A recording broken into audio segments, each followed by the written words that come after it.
summit, the China Central Asia summit taking place in Xi'an last week. They focus on the narrative whereby they think that Russia is preoccupied with this war in Ukraine and China is somehow taking over Central Asia. How do you look at that narrative?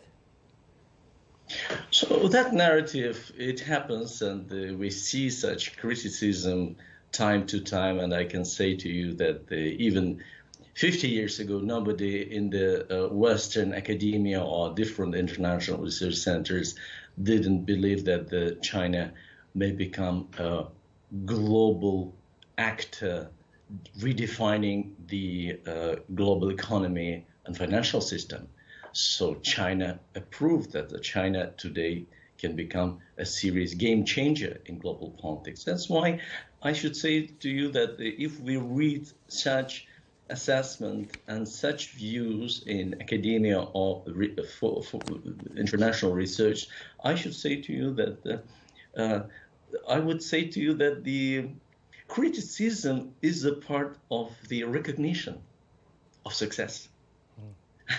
That's why success in politics worrisome, and the Chinese role, very constructive, very rational role, is irritating, because for many researchers, why success is irritating, and China is doing very constructive, very rational things in building the very pragmatic relations, not with Central Asian nations, with different global actors. That's why such level of the process in a very constructive way may be perceived by different researchers and academia members and the scholars differently. It happens. That's why I should say to you that the current process of the global development is explained by, let's say, Central Asian scholars